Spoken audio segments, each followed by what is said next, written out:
everyone, welcome back. I know I haven't done a book video in actually a long time. I think it's been a month, but if I sound grouchy, it's because I'm sick and I have been fighting a cold. Well, plus I have been working on my room, so go check out my main channel for that. I did a first video of taking down the bed. I got the new bed up. I'm just sitting on it right now. I don't want to sit on my chair where I always sit. So, I have tons of books that I have bought. I have tons of books that I have read and I have listened to, and we're going to have fun talking about it. I'm probably going to be doing this for like 45 minutes. So, anyhow, I'm going to do a review on the books I've read. I have actually listened to this one on audio, The Outlanders and The Truth Witch. These are the books I'm going to be talking about. So, we all know Colleen Hoover. I finished this one last month. It is about a young lady that had a daughter with her boyfriend Scott, who died in a car crash that she caused. They were both drinking one night, and I don't recommend that because I actually lost a family member to drinking and driving. If it's a trigger, I'm sorry. So don't drink and drive. But she, her boyfriend died. She left her boyfriend. She panicked. And she had a daughter and a child in jail. The grandparents of Scott, the parents of Scott took the kid, and 5 years later she got out of jail to reunite with her daughter, which she was in the same town. She worked jobs, but I'm not going to spoil the end, but it was a really good book. It made me cry. I would reread this again. She does fall in love with the best friend to Scott, and but yeah. I can't pronounce her name, but I'll just read the back. A young mother fights to earn the place in her child's life, but is there room for her?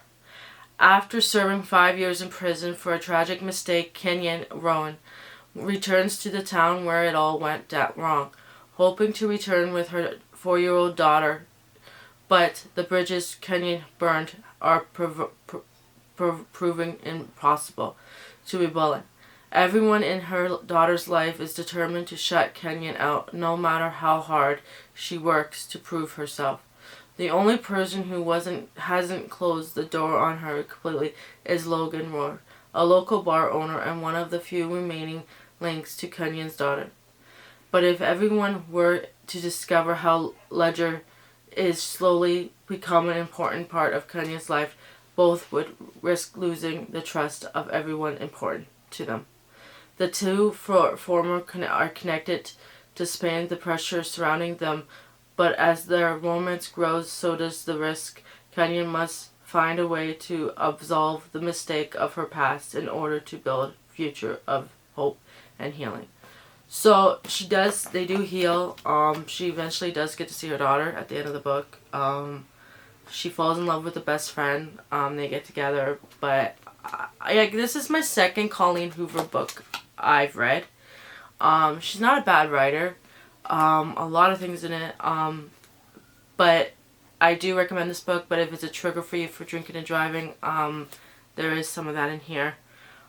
Explains in one of the chapters on what happened 5 years ago. But yeah, I believe that people deserve second chances, and I believe that people do deserve it, but for whatever they've done. But I'm not going to go into great detail about that, okay? But yeah, go out and get this book. That's one of them.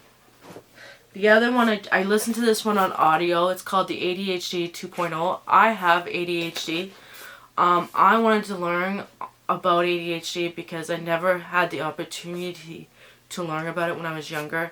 I was diagnosed with it when I was 4 years old.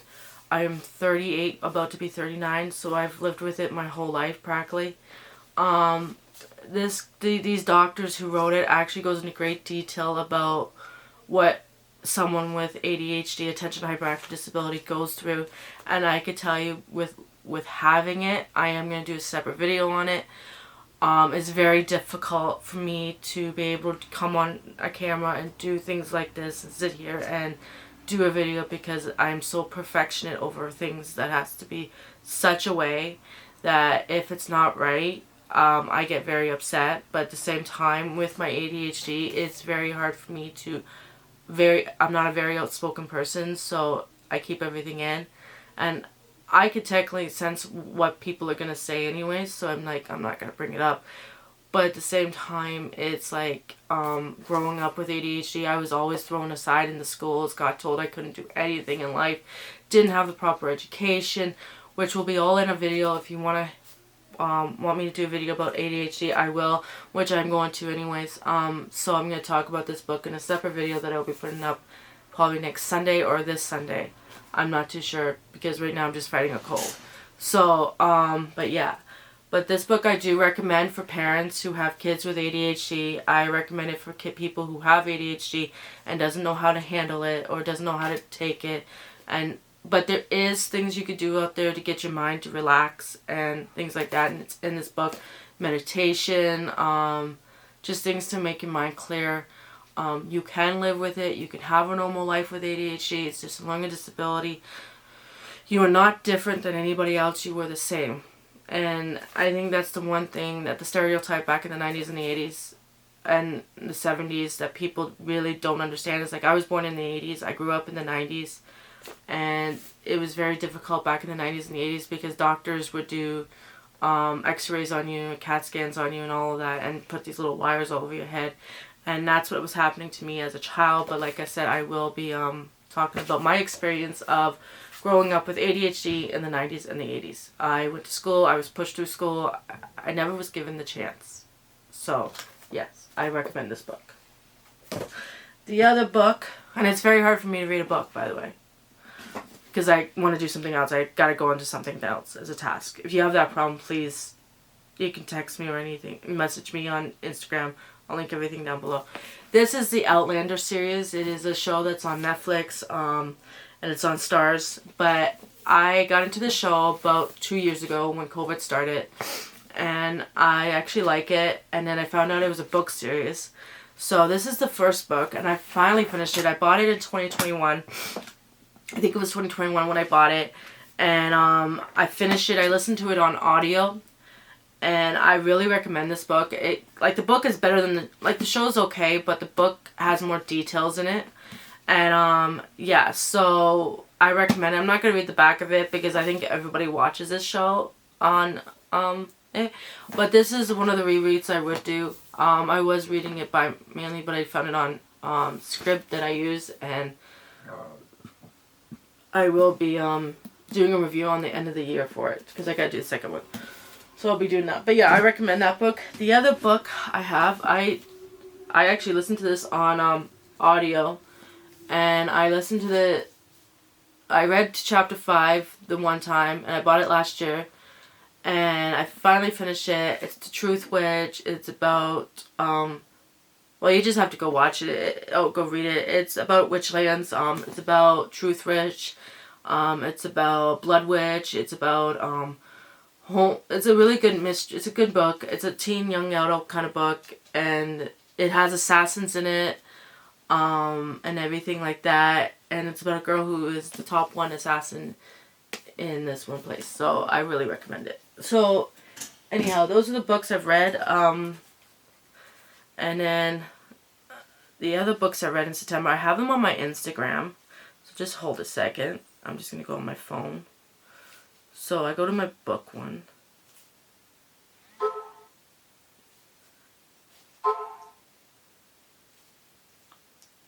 My phone has a mind of its own. Okay, JoJo. My book thing. I don't know if you're gonna be able to see it, because my phone's broken. Is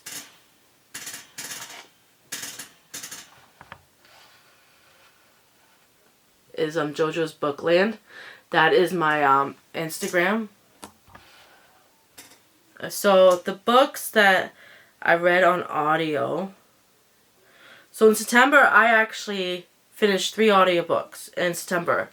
I finished The Apartment of Paris on audio. I just talked about Outlanders. Okay. And I finished The Haunting Party. It's to continue on from, I don't know if you can see it, from the guest list. I read that book. I have it here. I already did a review on it. And I really recommend that book. It's from Lucy Floyd. She's really nice, but she goes back and forth and everything like that in those books. But she's the author of 3 of those books: The Haunting Party, The Paris Apartment, and The Guest List. But yeah, like I finished 3 audiobooks, and then this month I gotta get into my pictures. I've actually finished this one just yesterday. It's called The Kiss of Quoto. I will be talking about that in my next video. But I finished that one last night actually. So, but anyhow, we're gonna continue on. So in my hometown, Stratford, Ontario, I'm able to buy library books, okay, for $1. And if you could fill a bag up with so many library books, you just have to pay $1 for them. I'm just grabbing them. And that's one of the things that I did. I went out and I bought, I think, like each time. My sister even bought me some too. So there's this thing that my sister and I do. We buy each other books, but we just, if they don't have something we like, we buy it ourselves, and that. So that's what we're doing. So we're just improvising, buying 2 books. One takes the one if they want to read it, and then the other one takes the other one. But yeah, that's what we do. So these are old library books right here. I have a lot of them. So I'm going to go through them one at a time. So this is called The Run of Lock, and it's from the library. And let me see, can I read? Okay. So year 2950, if you can't understand what I'm saying, it's because I have a cold coming on. Humanity has survived a devastating climate shift and 4 world wars coming out strong and smart than ever. Incredibly, technology is available to all of the enchantments to appearance and legit leads and physical ability are complements. In this future, felicity, assuming make a living, practically pretending the future of others. Alexa Pedford, if I don't talk, I have a speech impediment, so don't. The most dangerous man in the tri-system will trust only Felicity to read his cards. But the future she sees is dark than either of them could ever have imagined. A future that pits them against an all-knowing government, almost superhuman criminals, and something from Felicity's past that she could never have predicted. So I think I'm going to read this actually. So there's 2 books, if you can see at the back. There's this one and this one. The other one is called The Chads of Luck, and the other one is The Rule of Luck. So I got The Rule of Luck, and the only one I'm missing is The Chad of Luck. So I definitely read this, but I paid $1 for this, and the regular price is $19.49. But I got like 3 other books with it. So, but yeah, I like how they have where you could have it. I don't know if you have it in your library, but I have it in my library where you could buy like 10 books for $1 and everything like that. So the next book I got was the Hells Baton. So Emma Jane Hells Baton just found out she's not human, or at least not only a human, but she's half angel too, and how heaven got a job for her around all of the fallen angels, and their red skin horned devil demon minis and boot their butts back into the abyss. Only problem, the demons are their fallen masters, fight back, and they don't fight fair. Luckily that for Emma, she can put a stop to the constant threats of having her head hacked off if she figures out which fallen angel is her father, and then kill him before he kills her. Of course, in the meantime, she'll have to avoid accidentally suiciding her alleged modern help and old friend Constant, his own fallen sperm donor, and basically save the world from a capitalism devil smackdown. No one said being heaven's bounty hunter would be easy, but with a name like Hells Baton, Emma Jane was born for the job. Wow.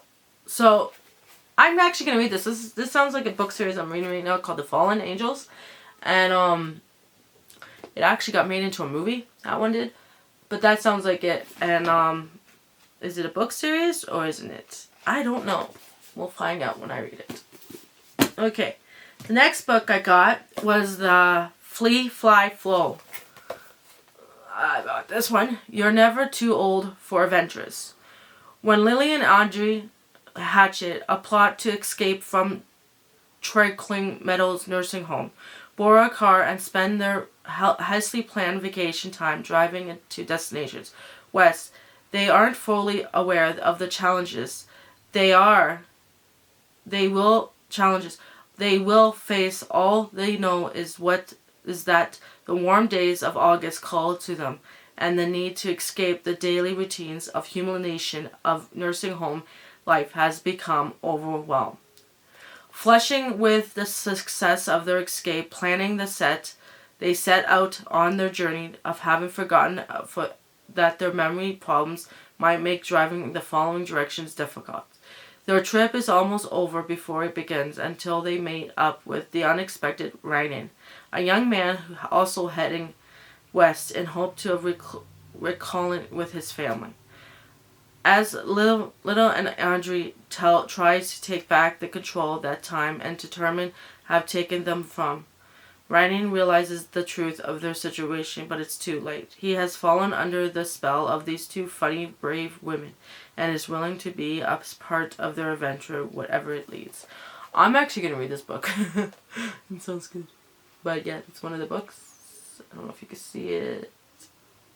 My camera today does not want to zoom in. Can you see now? Yeah. So that's the other book. I have tea to help my throat. Okay. The next book is The Pierce of the Ticket. Let's see what this is about. Jim, I'll show you first. Okay. Pauline done a few bad things in his life. Paul. Okay, I'm just gonna call him Paul. Done a few bad things in his life. He's been around the block quite a few times, spending most of his time inside the block. But now, age 52, he's gotten an honest job making high-class torture rakes, and other expansion playthings for the S&M outfit in downtown San Francisco. His only real problem is that he needs a new set of wheels, and he's going to pick one up today.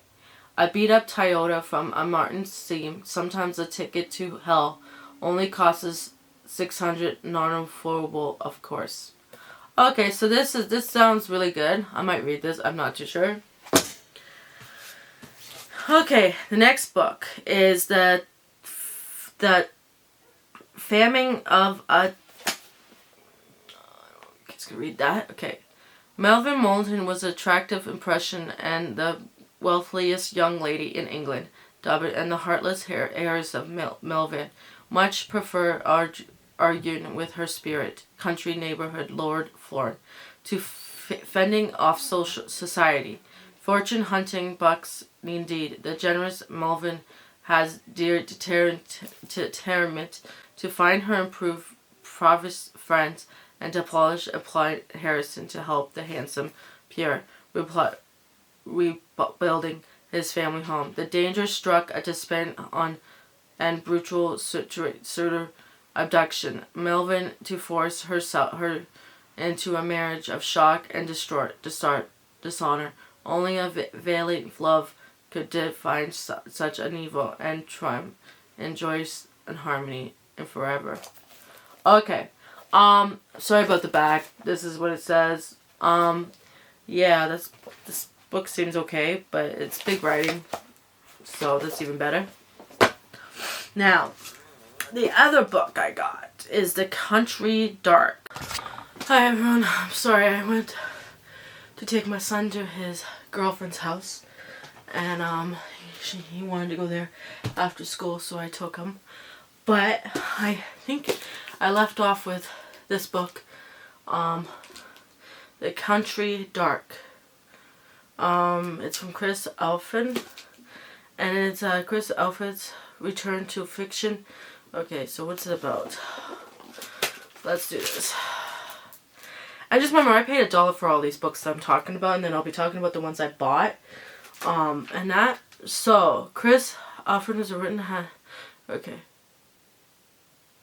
Gritty is a poetic language. Country is a country dark reveals the core of the one man. Humanity as he risks everything, including his life, to hold his family together. Offit, OFFUTT, is a born storyteller. He draws us in form of the first page and never lets us go. Wow. Okay, so at the end of the Korean War, Tucker, a young veteran, returns home to Kentucky and ends up working for one of the state's most nourished bootleggers. On his way, he finds a resource, young Rohan. They quickly fall in love and build a life together. And while the Tuckers don't have much, they have the love of their home and each other. When his family is threatened, Tucker is pushed into violence, which changes everything. Set in the backwards Kentucky world of shine runners and Labradors, whose social codes are a very bit and not nonsense.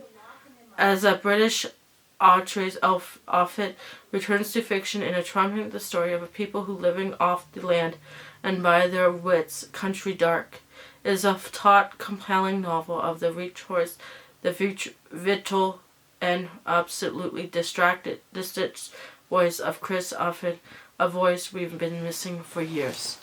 Okay, so this book I'm definitely gonna read. It looks like it's really good. And that it's about the Korean War. And that, and he actually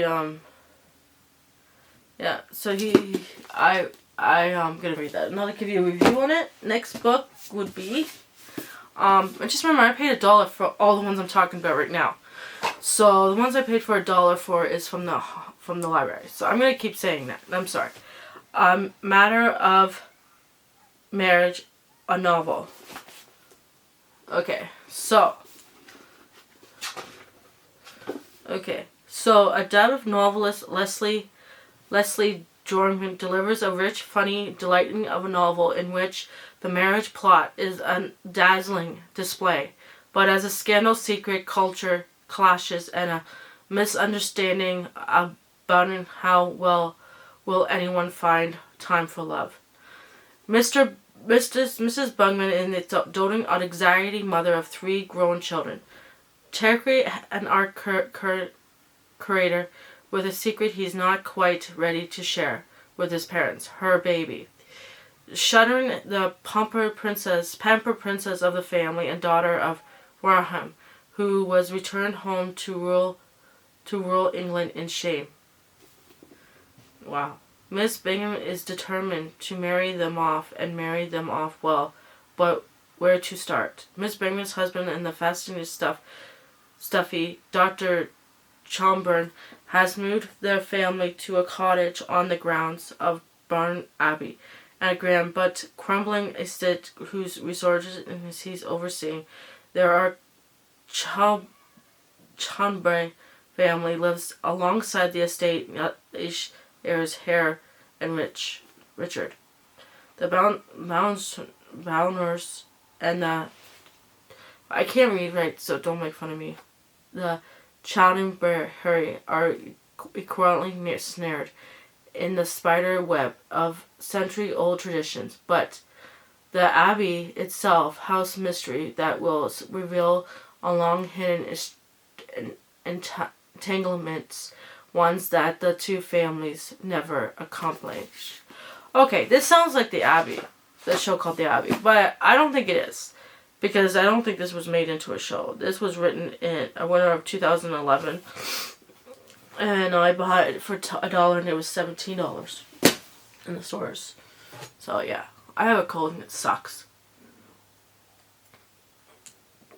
I'm stuffy in my throat and that. Okay, so the next book I bought was the next. Now these books were bought, I'm going to tell you right now, these books were bought over the months of going to the library.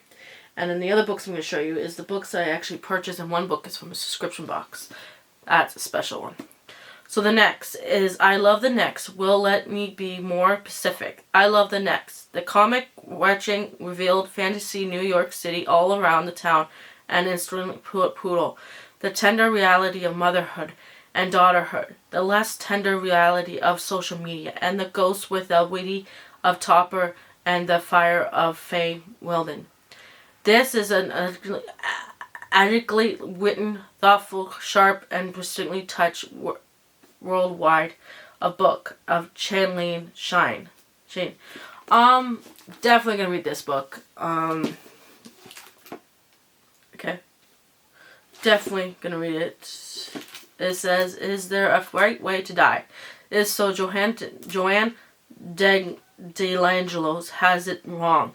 She consumed by betrayal, spending her number's days obsessing over Ned McCrone, her much younger ex, and watching them thrive in the spotlight, and someone new while she wastes her away.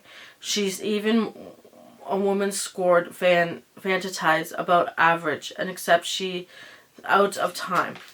Joanne falls from her life, from the love of her daughter and devoted dog, into another world of landscape, a blink of infinity, but she can't escape until she rises up and returns and sets its right, makes Ned pay so she can truly move on. From the other side into right this minute, Joe embarks on a sexy spiritual obsession. As she travels beyond memory, beyond desire, she is transformed into a fancy female forced of life, determined to know how to die happily ever after. Oh, I'm definitely gonna read this. And oh yes, and it was written. Yep, definitely gonna read that. Okay, the other book is the Olivia Goldsmith. So, let's see what this book's about. And it's old. It's been around for a long time. She changes her style, but her roots are shorn. It is not the Brooklyn bar owner, Billy Noel. It is wrinkly, handsome, is also the any woman he dates dumps, and he dumps them all. Emily goes on to marry the next person she meets. But Kate Jasmine is immune to his charm. She left Brooklyn from upward mobility in Manhattan at the first chance she got. Now working as a physicologist at a swank private school, she's not about to fall for some conned. From the old neighborhood that then Katie's best friend Benny engagement is broken off and plan is born. All Katie has to do is get Billy to date and dump Benny, and then wait for Benny's wayward fiancé to come back to his bride. Within a little help from friends and Barbie, Bev, and Bunny, who, along with Benny and Katie, dubbed themselves the bitches of the bushwhack. Nothing could be simpler. There are just a couple of hitches Katie hasn't counted on. Billy feels about the whole sham, and how she begins the feel about Billy. If it is possible for the novel to be sexy, sweet, and risk-crack, and wise, all at the same time, dumping Billy successfully with flying colors and best-selling offer. Oh, that seems like a good book. You know, I think this is going to be a good book to read. So, like I said, I'm going to read them all. So, the next book, Little Star from John, okay, let's see what this is about. John Alvin Longson. It has been crowned the heir apparent to Stephen King by numbers of sources and his heritage around the globe as one of the most especially talented this is a horror book written working today. His first novel, Let the Right One In, is a cult classic that has been made into iconic films in both Sweden and the United States. His second novel, Handling the Undead, is beloved in horror fans everywhere. His third novel, Harbor, is a masterpiece that draws countless compassions to Stephen King. Now the Little Star. This his most profoundly unsettled book yet. Lind portrays previously unmarked territory. A man finds a baby in the woods, left for dead. He brings the baby home, and he and his wife raises the girl in their basement. When a shocking and causing occurs, the couple's son Jerry whiskey the girl away to Stockholm to start a new life. There is a new entrance in her nationwide singing competition. Another young girl who never fit in its scene that performs on TV and sparks, and she is struck that will interlink the most terrifying duo in modern fiction. Little Star is an unforgettable portrait of as an ostensibly modern day Carrie for the age of the instant bullies. Obviously related to television and overnight YouTube sensation, chilling, unnerving, and practically Little Star is an liquid most disturbing book of to date. Okay, this is a horror film book, and he's well known. His books have turned into movies, so yeah, yeah, I'm more likely to read that. I'm more likely not, because I do not like horror I do not like horror stuff. So now, Clara at the Edge. See, okay. Can a Rene Purple West, a spirit guide with surprising power, help Clara confront her past and join the life again? Or is it too late? At 73, infant widow, Clara... I am so sorry. I had to go get coffee for everybody. And yeah, so I'm hoping this is the last of the time that I have to cancel out the video. So, next book. I know I left off with this book, the Clara at the Edge. So, the next book is, this is actually the first book I bought from the library for $1. Because, the Barracuda from, Christopher Tisk. It's, yeah. So this is I like the picture of it. I haven't read it yet. So let's see what it's about. I gotta get this done before my camera dies. From the award-winning author of the slap and powerful, moving story of the forgiving and young man struggling towards more maturity. His whole life, Danny Kelly only wanted one thing: to win the Olympic gold. Everything he's ever done, every thought, every dream, every action takes him closer to that moment, and of a glory of vacation, when the world will see him for what he is. And the fastest, the strongest, and the best his life has been, preparing for the moment. His parents struggling so that he can attend the most prestigiousous private schools with the finest swimming program. Danny loafs in there and is bullied and shunned as an outsider. But his coach is the best and knows Danny is too. Better than all of those rich boys. Those pretending Danny's win at all costs. Frankly, gradually wins favor with the coolest boys. He's barracuda. He's the physical. He's everything they want to be, but don't have the guts to become. He's going to show them all. Should we teach our children to win, or should we teach them to live? How do we make the remarks of our lives? Can we alone for the past? Can we overcome shame? And what does it mean to be a good person? A searing and provocative novel by the accomplished author of the international bestseller The Slap. The Barracuda is an unfailing look of modern society and our hopes, our dreams, and our friendship, and our families at class. A sport and politics and migration and education, and Barracuda is a brutal, tender, and basically brilliant. Everything we have come to expect from the fearless visual of our lives in the world. Okay, I'm definitely going to read this book. more likely won't be this year, but I will probably read it next year. The next book, I actually did a review on this book in my thing. It's I'm just gonna tell you what it is.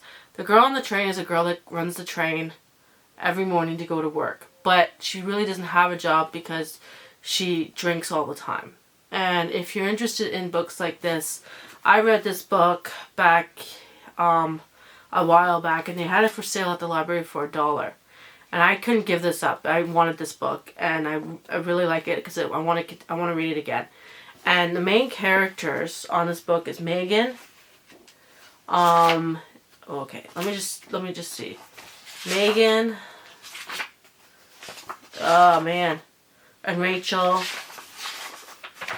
And the homewrecker. I call her the homewrecker because she ruined Rachel's marriage to her husband.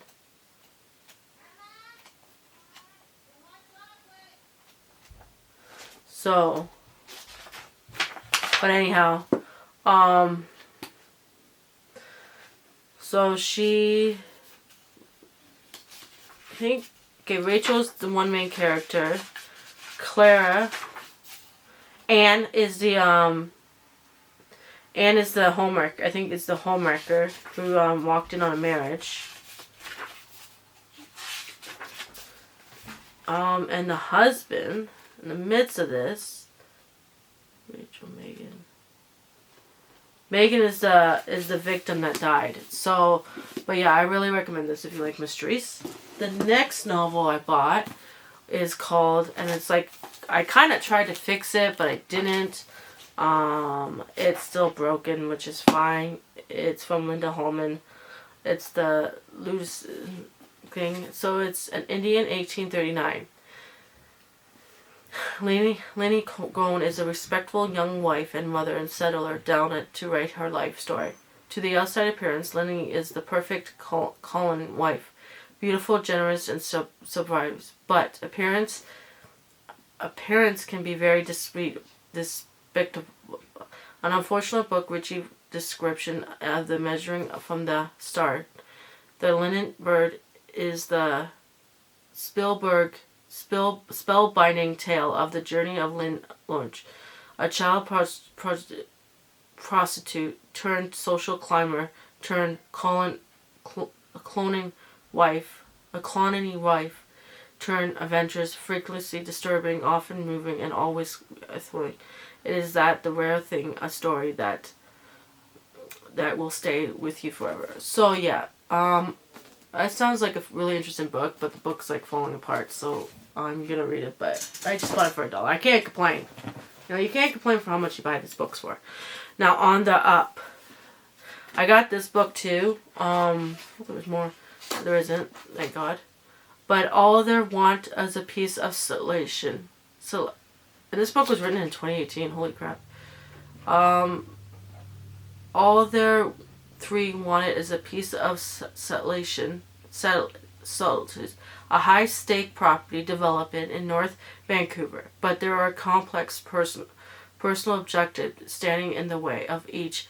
Jemima Basil, an aspiring journalist with a powerful ambition and a family connection to gangland violence, is playing a dangerous game with the slick property lawyer Carolyn Budson Reed, co-founder of an Italian investment firm, has a wild, destroyed sense of reality and moral and questioned connection to the property. Mark Warren is a veteran of Afghanistan war, and a strong contingent is barely coping with the effects of PTSD, but he's forced to call the skills he has learned in soldier in order to repay a debt to his criminal brother.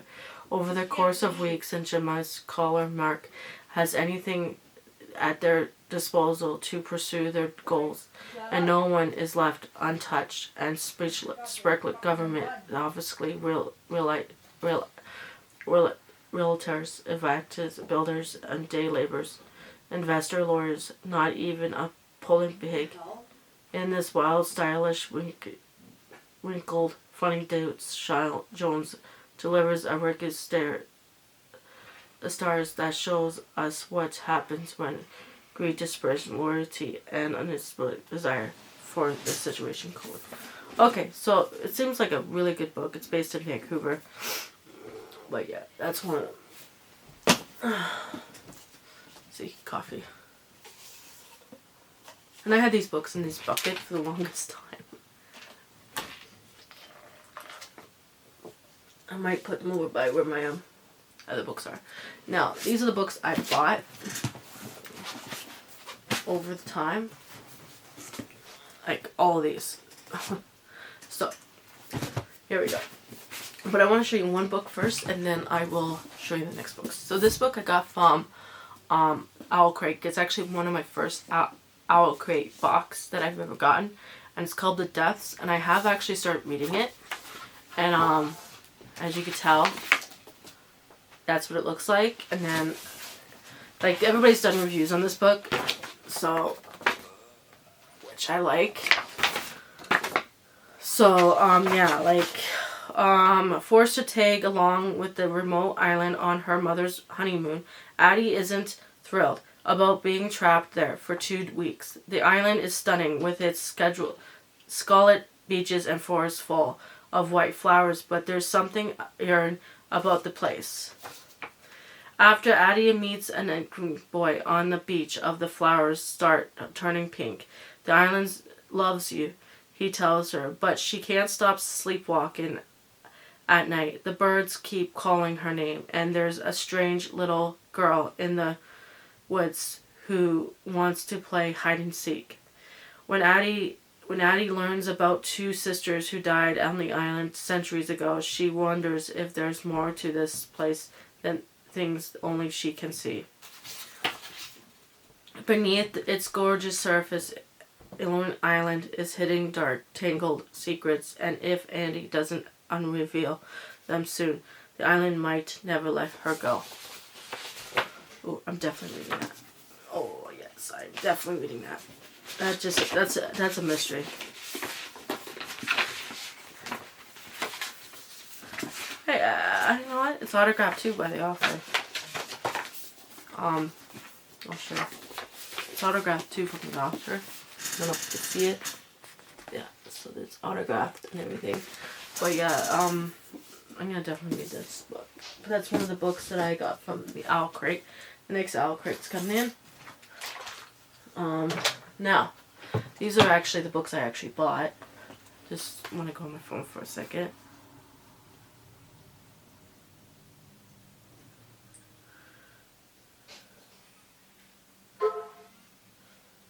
My phone has a mind of its own today.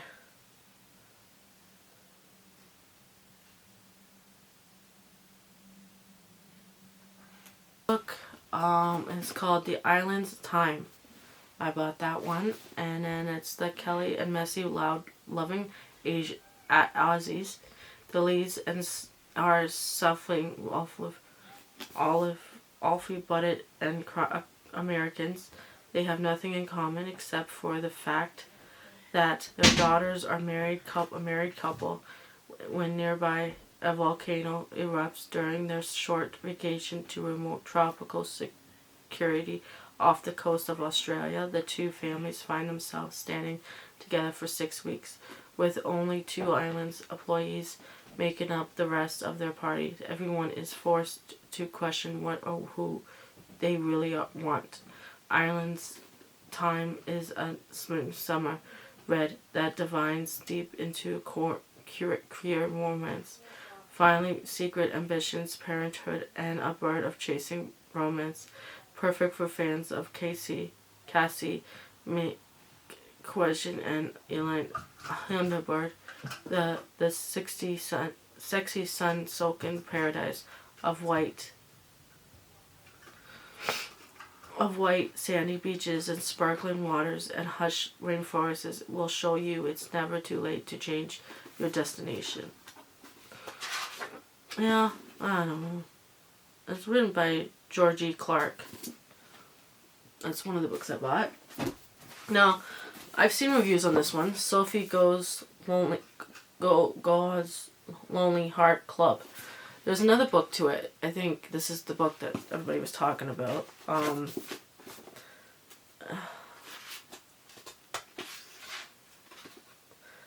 read to find the next great. Yeah, Sophie Goes Lonely Heart Club.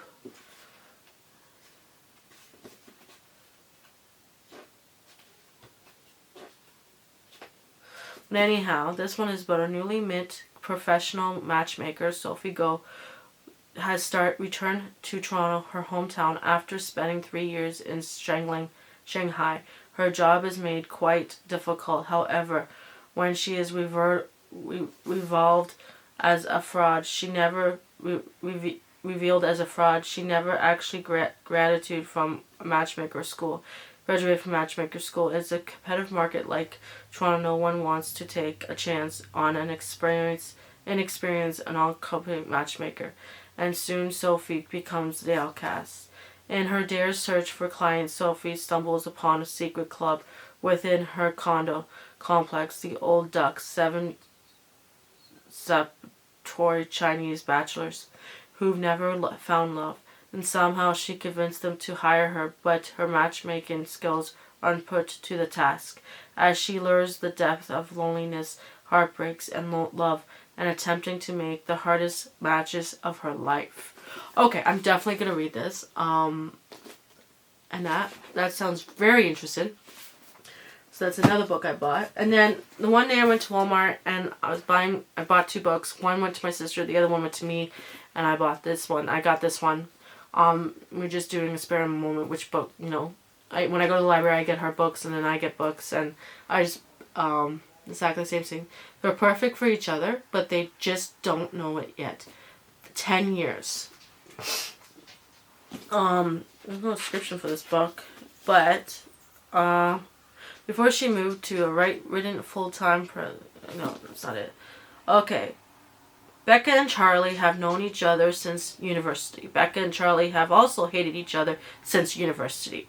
Until Allie's bucket list, the death of their loved one, should mean they can go their separate ways and not look back. But completely, the list is something neither of them can walk away from.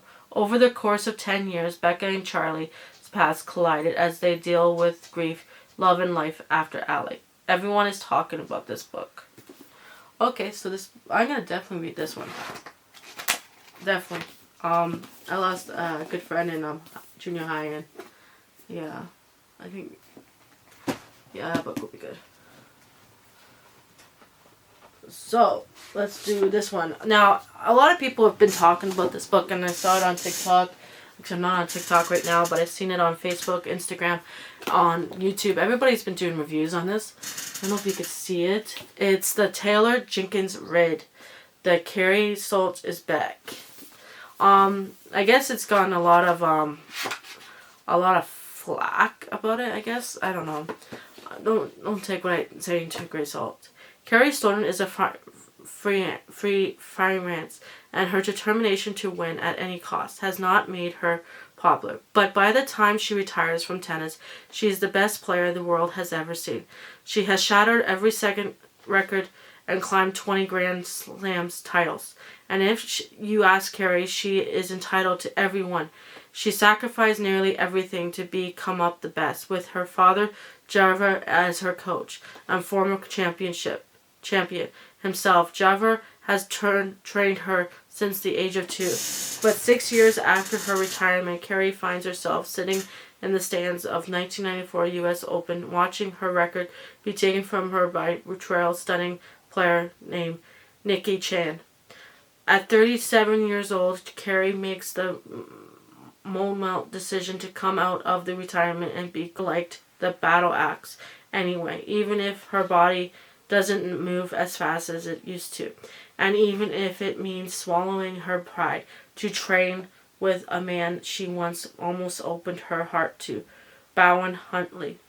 Like her, he had something to prove before he gives up the game forever. In spite of all of it, Carrie Stone is back for one epic final season. In this reversing unforgettable novel, Taylor Jenkins Reid tells her most valuable emotion story yet. I'm definitely gonna read this one. I've heard good things about it. But yeah, It's the same person who wrote Malibu Rising and Daisy Jones and the Six. So if you want to read that, go right ahead. But that's one of the books I bought. And this book my sister bought me. She decided that she was going to buy me a book, and she bought me this one. Like I said, I went and bought her a book. I bought 2 books, and then and she took the other one. So this one is a Roxy Graham and has a problem. She just quit her well-paid job to focus on her secret career as a romance writer, only to enter a creative slump. Then the calling of her New York apartment literally crumbles on her. She heads to her best friend Lynn's empty apartment, and not knowing that Lynn has already lent the studio to her cousin Lucas, who Rosa has been stalking, for lack of better word, on Instagram. To Rosa surprises, Lucas offers to let her stay with him, at least until she can find some affordable temporary housing. Soon Rosa discovers that Lucas is intended on coming to her rescue like a Spanish knight in shining armor. Only this one strolled around the place in towel, has a distracting grin, an incredible accent, and comes with a set of mad cooking skills. And when Lucas learns of Rosie writer block, he proposes an outrage idea to bring back her literature moves and meet her deadline. He takes her on a series of explanation dates and meant to jumpstart her romantic expression, but Rose has nothing to lose. Her silly online crush is totally under control, but Lucas stays in New York and has an expression date and expiry date, and 6 weeks may not be enough time for neither her or her deadline. So it's the American Roommate Experiment. I recommend it. So yeah. Okay, next book is the 7 Husbands of Evelyn Hong. Now, my sister read this book, and she says it's really good, but then I've seen reviews on it on YouTube and seen people read them. So, reclusive Hollywood icon Evelyn Hoon is finally ready to tell the truth about her glamorous and scandalous life.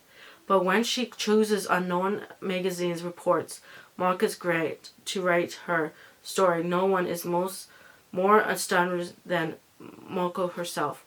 Determined to use this opportunity to jumpstart her career, Moko listens to the function from making her way to Los Angeles in the 1950s to leaving show business in the 80s. Of course, the 7 husbands along the way. Evelyn unspooled a tale of rathless ambition and unexpected friendships and great forbidden love. But as Evelyn's story nears its conclusion, it becomes clear that her life entranced with Marco's own in tragic and inevitable ways. Writing with radiant signature talent for creating complex and likable character, real simple. This is a memorizing journey through the splendors of old Hollywood into the sober realities of the present day, in 2 women struggling with what it means and what it causes, a face of truth. I'm gonna read this. I'm gonna really read this. This is actually part of a book club. Over 1 million copies have been sold for this book. Yeah. The other book I bought is Love on the Brain. Oh, everybody has love on the brain. Like an avenging purple-haired jade, bring balance to the man. Splendid University B. Colson lives by a simple code. What would Mary Coyle do? If NASA offered Mary her dream narrow project, she would accept without hesitation. Duh. But the mother of modern physio never had to co-lend with Liv Ward.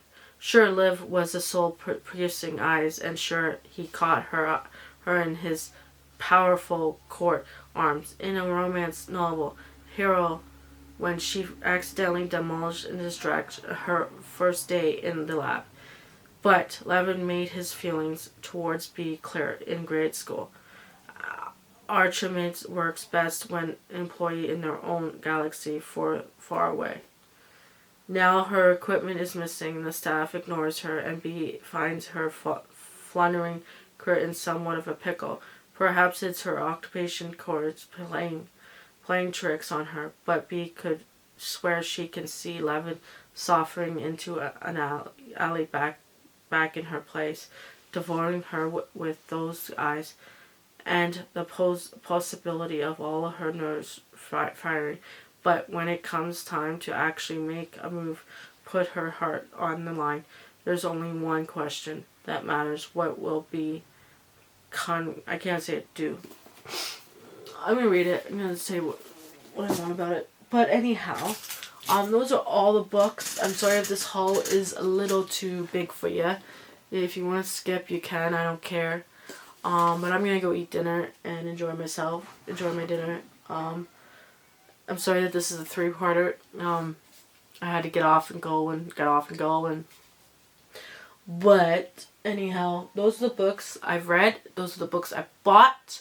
That is a big haul, so it might be a 45-minute haul.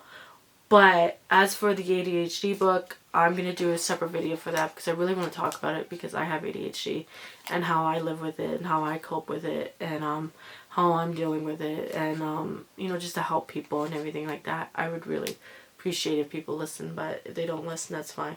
But like I said, I was pushed through school. I was taken advantage. Like, it's just so much stuff that happened in the 90s and the 80s when I was growing up with ADHD.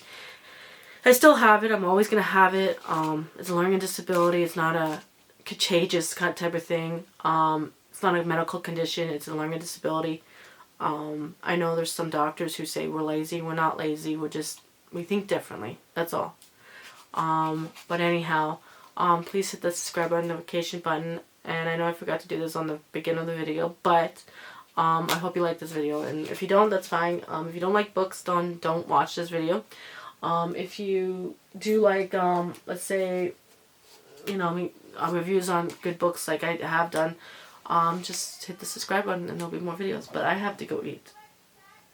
And that, and yeah, we're having Jenna's favorite that she likes to cook is shepherd's pie. But anyhow, bye guys. Have a nice day.